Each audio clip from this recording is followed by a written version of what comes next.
For 5 years, Christian Giordano had moved through the city like a ghost in a $1,000 suit. To the elite of New York, he was the sovereign of the Giordano Syndicate. To his enemies, he was simply the Ice King, a man whose pulse never quickened and whose conscience never stirred. His life was a calculated sequence of power moves and cold logic, a world where women were either political pawns or invisible ornaments.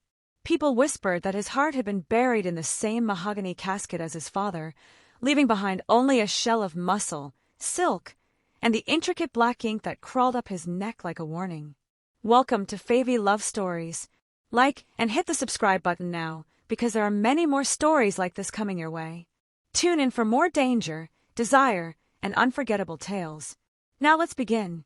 The ice didn't just crack on that rain-slicked Tuesday night, it shattered into 1,000 jagged pieces. The storm was a relentless deluge, turning the neon lights of Manhattan into blurred streaks of amber and violet against the gray asphalt. Christian sat in the back of his black Mercedes, his mind occupied by a shipment of illicit cargo, until the car lurched to a violent, screaming halt. The tires wailed against the wet pavement, and Christian was jolted forward, his dark eyes snapping with a sudden, lethal irritation. "What is it?" he growled, his voice a low vibration that made his driver's shoulders lock. "A girl, sir. She ran right into the path," the guard stammered, already reaching for his door. Christian stepped out into the downpour, ignoring the umbrella his security tried to hoist over him. He wanted to rain down hell on whoever had dared to interrupt his night. He found her standing under a flickering street lamp, her skin glistening with rainwater and her clothes, a short, form-fitting dress that left little to the imagination, soaked through. She was a woman of the streets, one of the many who inhabited the shadows he ruled, but she wasn't cowering. "Watch it! You are money-wearing prick!" she shouted, her voice cutting through the roar of the rain. She was dabbing at a smudge of mud on her arm, her face contorted in a mask of pure, unadulterated rage. "Your father doesn't own the damn road, and neither do you." The silence that followed was deafening. His guards moved to silence her, but Christian raised a hand, stopping them mid-step. He walked toward her, his height and predatory grace usually enough to make grown men hit their knees. But as he entered her space, she stood her ground, her chin tilted high in her eyes, wide, fierce, and brimming with fire, meeting his without blinking. "You're staring," she snapped, crossing her arms over her chest. "If you're not a customer, move your shiny toy so I can get back to work. Time is money, and you've already wasted enough of mine." Christian opened his mouth to deliver a sentence that would have ended her night, but the words died in his throat. His gaze dropped to her hand, and his heart skipped a beat. On her finger sat a weathered silver signet ring, the heavy, crested band his father had been wearing the night he was assassinated. The ring that had been missing for 5 years. In that single, electric moment, the Ice King felt a surge of heat that threatened to consume him. He didn't just see a girl on the corner anymore. He saw a ghost from his past and a fire for his future. "What is your name?" Christian asked, his voice no longer cold, but possessed by a sudden, desperate intensity. "Linda," she spat. "And unless you're paying, I don't owe you a damn thing." Christian didn't pull back. The rain continued to hammer against the roof of the idling Mercedes, but for him, the street had narrowed down to the woman standing before him and the silver glint on her finger. It was a phantom from a night he had replayed in his nightmares for half a decade, the night his father's blood had mixed with the New York grime. That ring was supposed to be at the bottom of the Atlantic or melted into an unrecognizable slug in some back-alley pawn shop. Instead, it was here, worn by a woman who looked like she'd rather bite his hand than take it. "Where did you get that ring, Linda?" Christian's voice was no longer a roar. It was a low, vibrating hum of suppressed intensity that seemed to vibrate in the very air between them. He stepped closer, his shadow swallowing her whole, the scent of expensive sandalwood and cold rain swirling around them. Linda didn't flinch, though her knuckles turned a lighter shade of brown as she clutched a worn, leather-bound book to her chest. "It was my mother's. She told me to never take it off, that it was the only thing of value she had left after she lost everything." Her voice wavered for a fraction of a second before the steel returned to her spine. "Now move. Your goons are scaring off the few people actually willing to look my way." Christian's eyes tracked the movement of her hands, locking onto the book she held like a shield. The leather was cracked with age, and the gold-embossed initials on the cover made his blood turn to liquid fire. A.G. Alberto Giordano. His father's private ledger. The book that contained every bribe, every blood debt, and every name involved in the Giordano Syndicate's rise. "You're the daughter," Christian breathed, the realization hitting him harder than any physical blow. "The woman in the alley. My father didn't die for a shipment or a territory. He died for your mother." He saw the flicker of ancient grief in her eyes, the exhaustion of a woman who had spent years fighting a war she didn't understand. She was drowning in debts to men who saw her as nothing more than a commodity, men who would kill her the second they realized what she was carrying. "You have no idea what you're holding, Linda," Christian whispered, his face inches from hers. "That book is a death warrant. If the Morettis find you with it, they won't just ruin your night. They will erase you." He looked at her, really looked at her, and felt a surge of protective possessiveness that terrified him. "I'm going to give you a choice. You can stay out here and wait for the wolves to find you, or you can walk into my world. I will settle your mother's debts. I will burn the ledgers of every man who thinks he owns a piece of you, and I will give you a life of untouchable luxury." He offered a hand, large and tattooed, a lifeline and a shackle all in one. "But there is a price. I want a marriage, Linda. A deal with the devil. Give me the ledger, give me your hand, and I will make you the queen of the city." Linda looked at his hand, then back at the dark, beautiful man who looked like he could either save her or destroy her. After a long, agonizing silence, she reached out and placed her cold hand in his. The contract was signed in the rain, and for the first time in 5 years, the Ice King felt the heat of the fire. The transition from the rain-slicked pavement to the marble floors of the Giordano penthouse felt less like a rescue and more like a high-end abduction. As the private elevator chimed, Linda stepped into a world of soaring glass walls and minimalist luxury that was cold enough to freeze the blood in her veins. She was still shivering, her damp sneakers leaving muddy prints on a rug that likely cost more than her mother's entire 3-year stay in the ICU. Christian walked ahead of her, shedding his wet coat to reveal the intricate black ink that coiled around his arms like shadows waiting to strike. Before Linda could even process the breathtaking view of the Manhattan skyline, the silence was punctured by the rhythmic, sharp clicking of heels. A woman emerged from the shadows of the hallway, Mrs. Rossi, the estate's long-standing matriarch and the gatekeeper of the Giordano reputation. She was draped in severe black silk, her hair pulled into a bun so tight it seemed to pull the corners of her eyes into a permanent squint of disapproval. She stopped dead at the sight of Linda, her gaze raking over the provocative dress, the damp hair, and the defiant set of Linda's jaw with visceral disgust. "Christian," the older woman began, her voice like dry parchment, "the council is expecting a formal announcement regarding the alliance. Why have you brought this street filth into the heart of the house? Think of the optics. Think of the lineage." Linda felt the heat rising in her chest, that familiar fire that had kept her alive when the world tried to stomp her out. She stepped forward, ignoring the way her wet clothes clung to her skin. "The optics don't seem to mind that your boss is a man who builds his throne on bones, so I think they can handle a woman who actually knows the value of $1. And as for the filth," she looked down at the mud on the rug and then back at Mrs. Rossi with a sharp, jagged smile. "I've spent my life navigating the dirt you're too afraid to look at. I think I can manage to wipe my own feet." The tension in the room snapped like a live wire. Mrs. Rossi looked as though she might faint from the sheer audacity of being spoken to by someone she considered a ghost. She turned to Christian, her voice trembling with indignation.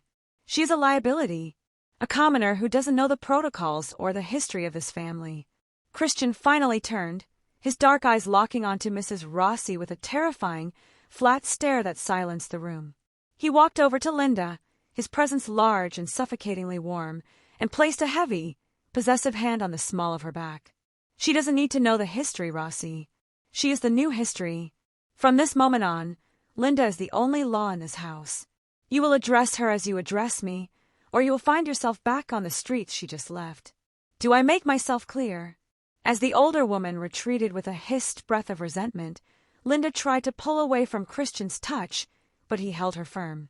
He leaned down, his lips inches from her temple. "Welcome to the gilded cage, Linda. It's a long way down from here, but as long as you're with me, The world can only watch you from below. Do you think Linda can handle the judgment of the Mafia elite? Drop a queen in the comments if you love her confidence. Subscribe and hit the bell. The following Friday, Christian led Linda to a place where the shadows of the city felt like velvet. He had closed down La Clese, a restaurant perched so high above Manhattan that the taxicabs below looked like wandering embers in a concrete canyon. There were no menus, no bustling waiters, and no prying eyes.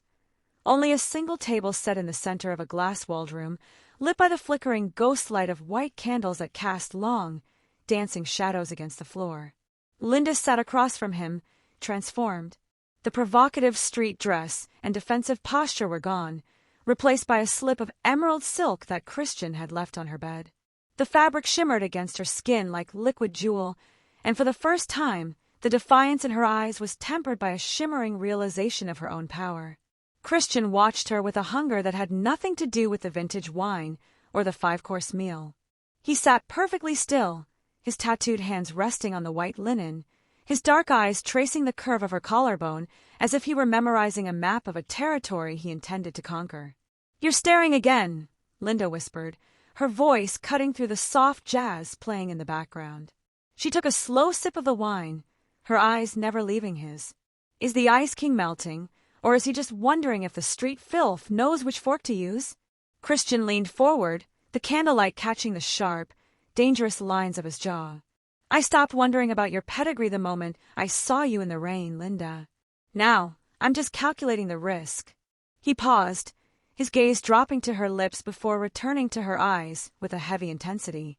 "My advisors say you're a liability. My sister thinks you're a distraction that will get me killed. Logically, you are a risk I shouldn't take. I should have taken my father's ledger and left you on that corner to find your own way." "Then why didn't you?" Linda challenged, her heart drumming a frantic rhythm against her ribs. "Because for 5 years, I felt like a dead man walking," Christian admitted, his voice dropping to a gravelly, dangerous velvet. "And then you looked at me with that fire in your eyes, and I felt the first spark of life I've known since my father died. I'd rather burn with you than go back to the cold." The air between them thickened, charged with a gravity she couldn't fight. Linda stood up, drawn to him by an invisible pull. Christian rose to meet her, his presence a dark, protective wall. He reached out, his thumb brushing her lower lip, his touch surprisingly tender for a man who lived by the blade. When he finally kissed her, it wasn't the measured movement of a businessman. It was a desperate, soul-shattering collision. It tasted of expensive bourbon and years of suppressed longing. Linda wrapped her arms around his neck, feeling the raised ink of his tattoos beneath her fingers. In that kiss, the contract they had signed in the rain was forgotten, replaced by a bond far more dangerous. The Ice King hadn't just melted, he had been consumed. The following week, the fragile peace of the penthouse was shattered by the mandatory tradition of the Syndicate's quarterly summit. Christian's world was one of archaic rituals and fragile alliances, held together by the terrifying weight of his reputation. He stood at the head of the long mahogany table in his private boardroom, his hand resting possessively on the back of Linda's chair. She sat beside him, a vision of regal defiance in a crimson silk dress, her presence a silent declaration that the Ice King no longer ruled alone. The air in the room was thick with the scent of expensive cigars and unspoken treachery. Most of the capos kept their eyes lowered, but Lorenzo Moretti, the hot-headed scion of the rival Moretti clan, sat slumped in his seat, his lip curled in a sneer. He had spent the entire meeting nursing a glass of scotch and staring at Linda with a look of pure, unadulterated filth. "It's a fascinating strategy, Giordano," Lorenzo drawled, his voice cutting through a discussion about docked territories. "But I find it hard to focus on shipping manifests when you've brought a street-level distraction to the high table. Tell me, does she still smell like the gutter, or did you manage to scrub the scent of the corner off her with enough Giordano gold? I hear girls like her have a specific price for loyalty." The silence that followed was so heavy it felt as if the oxygen had been sucked out of the room. Every man at the table froze, their breath hitching in their throats.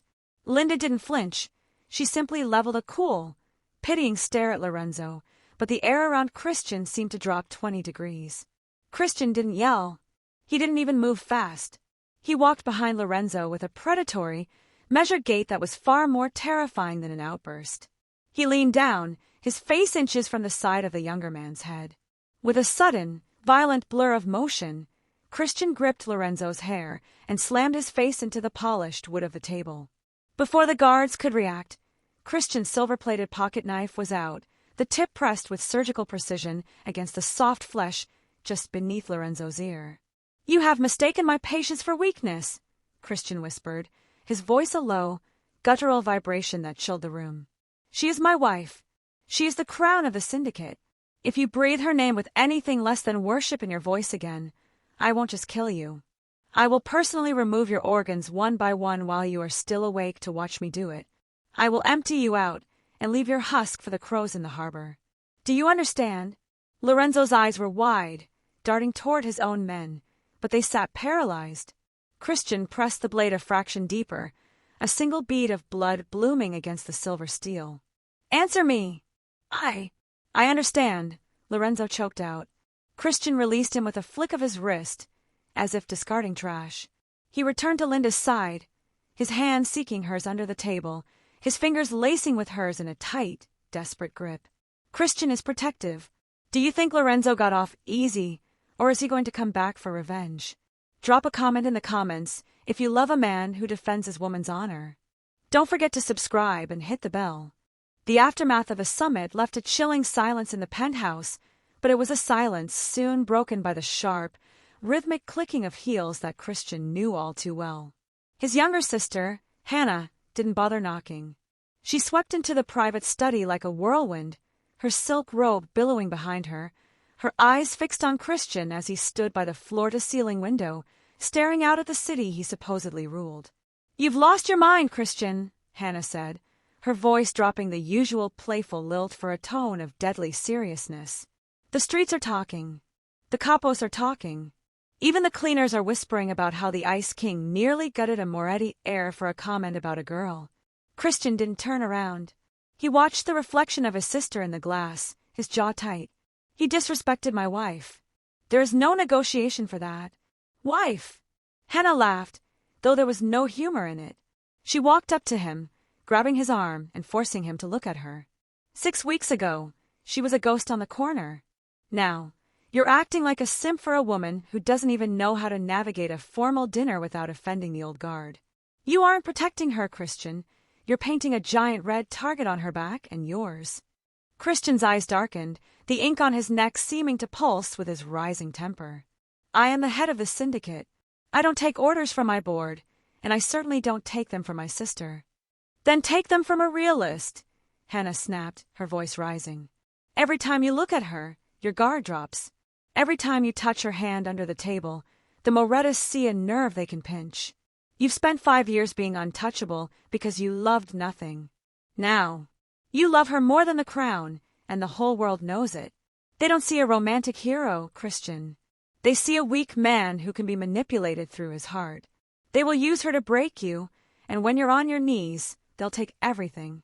Christian remained silent, the weight of her words settling into his bones. He knew she was right, but as he heard Linda's soft laughter from the other room, a terrifying clarity washed over him. He realized with a sudden, jagged certainty that he didn't care about the lineage or the throne.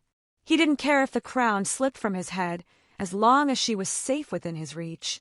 He had spent his life building an empire of ice, but for Linda, he was willing to let it all melt and burn. Hannah is dropping some hard truths. Do you think she's being a protective sister, or is she just afraid of losing her own power? Let us know in the comments. If you want to see if Christian heeds the warning or doubles down on his love, subscribe and hit the bell. The annual Diamond Gala was intended to be Christian's ultimate display of dominance, a night where the underworld's elite gathered in a ballroom of crystal and gold to witness the union of the Giordano legacy and its new queen. Linda stood at the center of the room, breathtaking in a gown of shimmering obsidian that mirrored the ink on Christian's skin. 4 hours, he had stayed glued to her side, his hand never leaving the small of her back, his dark eyes scanning the crowd with the predatory alertness of a man who knew his sister's warnings were more than just sibling anxiety. "You look like you're waiting for the walls to cave in," Linda whispered, leaning into him. The scent of her perfume, a soft mix of vanilla and rain, was the only thing keeping his frayed nerves intact.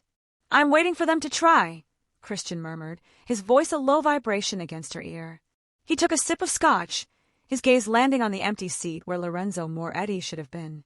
The absence felt like a physical weight, a hollow space in the room that screamed of impending violence. Then, the world vanished.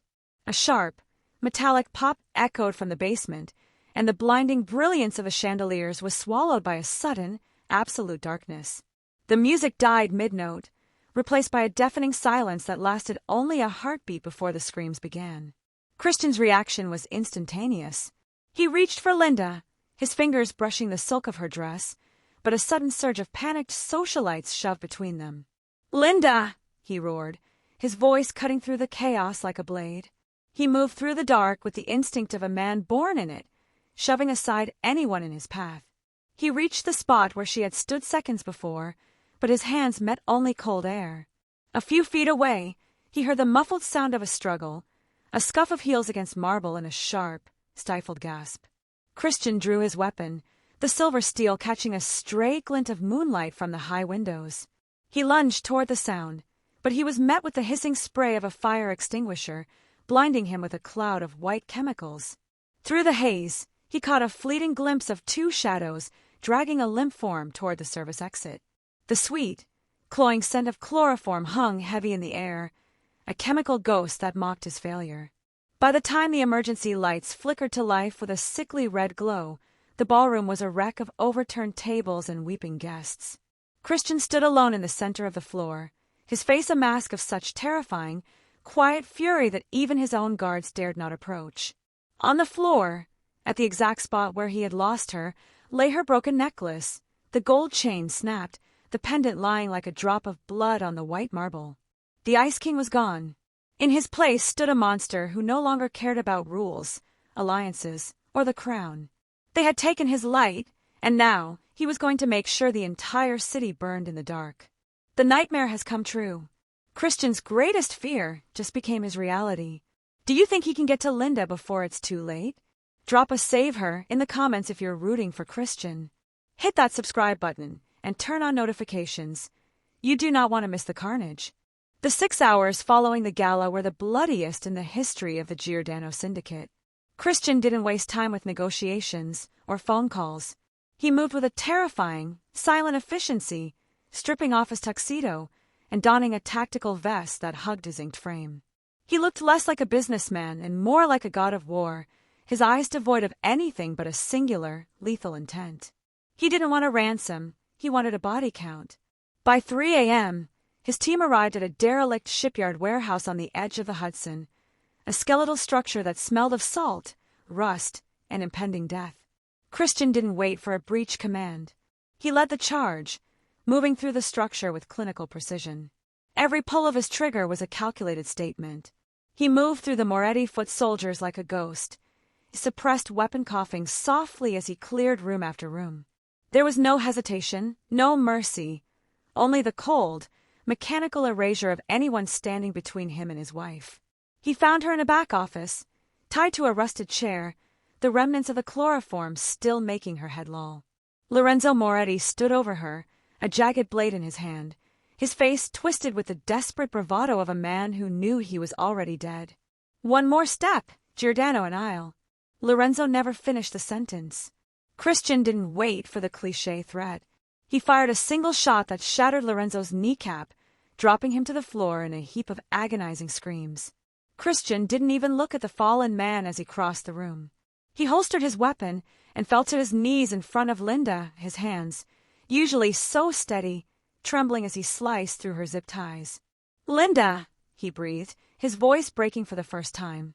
He gathered her into his arms, tucking her face into the crook of his neck. "I've got you. You're safe. I'm so sorry." Linda groaned, her fingers weakly clutching the fabric of his tactical vest, finding the steady heartbeat beneath the ink. She was terrified, her breath coming in ragged hitches, but as Christian pulled her close, the shaking began to subside. He stood, lifting her effortlessly against his chest, cradling her as if she were the only thing of value left in a world of ash. He turned to his men, who stood at the door awaiting orders for the groaning Lorenzo.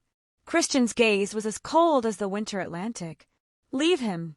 The harbor rats need to eat, and I have a wife to take home. As he walked out of the wreckage, the city's skyline looming in the distance, it was clear to every man present the Ice King's love was the most dangerous force in the city. Christian is officially the ultimate protector. Was that rescue everything you hoped for? We're heading into the grand finale, the resolution of the Giordano Guerrero legacy. Make sure you hit that subscribe button and ring the bell. Drop a comment in the comments if you love a man who will burn the world down for his woman. The war was over, but for Christian Giordano, a far more permanent reign had just begun. The dust and blood of a shipyard were replaced by the quiet, sunrise-soaked luxury of the penthouse. Linda stood by the floor-to-ceiling windows, draped in one of Christian's silk shirts, looking out over the city that had once tried to swallow her whole. She wasn't the same woman who had walked the rain-slicked corners of the red light district, but as she watched the morning light hit the streets, Christian saw that the fire in her eyes hadn't been extinguished. It had been harnessed into something regal. Christian approached her from behind, his tattooed arms wrapping around her waist, his chin resting on her shoulder. The lethal Ice King was nowhere to be found. In his place was a man who moved with a tenderness reserved only for the woman who had saved his soul. He didn't just want her in his bed. He had integrated her into the very heart of his empire. The Giordano Syndicate was no longer just a name for a crime family. Under Linda's influence, it was becoming a shield for the vulnerable. "I spoke to the lawyers this morning," Christian murmured, his breath warm against her skin. He reached into his pocket and pulled out a heavy set of brass keys, pressing them into her palm. "The entire 4-block radius where I first found you, the hotels, the warehouses, the tenements. It's all yours now. Every lease, every deed." Linda turned in his arms, her eyebrows arched in disbelief. "Christian, what is this?" "It's your foundation," he replied, his gaze intense and unwavering. "A sanctuary for the women still standing on those corners. Medical care, legal aid, a way out. You wanted to protect your people, Linda. Now you have the resources of a king to do it. You are the only law those streets answer to now."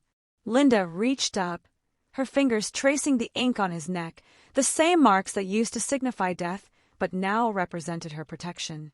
She realized then that their love wasn't just about survival, it was about transformation. He had given her his power, and in return, she had given him back his humanity. "The Queen of the Empire," she whispered with a playful, triumphant smile, leaning in to kiss him. "A king is nothing without his queen," Christian replied, echoing the truth he had learned in the rain. They stepped out onto the balcony together, two figures silhouetted against the rising sun. Below them, the city began to wake, unaware that its power structure had shifted forever. The Giordano legacy was no longer written in blood alone. It was written in the hope of a woman who had conquered the Ice King's heart. And that is the end of Christian and Linda's dangerous love story. What was your favorite moment of this dark romance saga? Did you love the intense warehouse rescue, or the way Linda took over the empire? Let us know in the comments below. If you want to see more stories of obsessed mafia bosses and the fierce women who tame them, make sure to hit that subscribe button and turn on notifications. We are so close to our next milestone. Help us get there by liking and commenting. Thanks for watching, and stay tuned for our next steamy romance.